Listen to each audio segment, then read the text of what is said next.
दौलतवाडी ते हळववाडे मार्गावर जाणाऱ्या 7 प्रवाशांवर मधमाशांनी हल्ला करीत चावा घेतलाय। यामध्ये 2 बालकांचा समावेश आहे। जखमींना मुरगुड ग्रामीण रुग्णालयात दाखल करण्यात आलं असून त्यांच्यावर उपचार चालू आहेत। घटनास्थळावरून मिळालेली माहिती अशी की मुरगुड कापशी या मुख्य मार्गावरील दौलतवाडी ते हळदवडे दरम्यान असणाऱ्या घाटात रस्त्यावरून जाणाऱ्या प्रवाशांवर अचानकपणे मधमाशांचा हल्ला होण्याचा प्रकार रविवारी सायंकाळी 5 ते 6 वाजण्याच्या सुमारास घडलाय। ही घटना समजताच दोन्ही बाजूनी येणाऱ्या प्रवाशांना व वाहनांना थांबवण्यात आल्यानं मोठा अनर्थ टळलाय।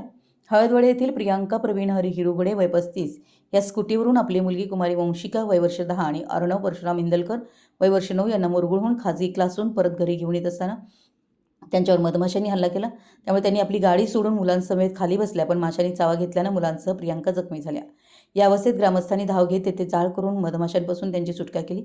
याचवेळी मुरगुडहून पाहुण्यांच्या वास्तुशांतीचा कार्यक्रम करून गडिंग्लजकडे दुचाकीने जाणाऱ्या गणपती रामचंद्र सुतार वय 51 व रोहिणी गणपती सुतार वय 45 राहणार दोंडगे तालुका गडिंग्लज या दाम्पत्यावरही मधमाशांनी हल्ला केला।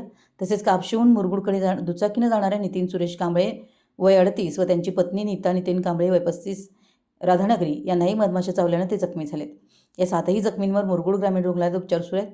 या रुग्णांची प्रकृती स्थिर असल्याचं डॉक्टर शिवाजी घुमरे यांनी सांगितले। यावेळी उपनगराध्यक्षा रेखाताई आनंद मांगले यांनी भेट घेऊन त्यांच्यावर योग्य उपचार करण्याच्या सूचना रुग्णालय प्रशासनाला दिल्या आहेत। मराठी एस न्यूजसाठी मुरगुडहून सर्जेराव भाट।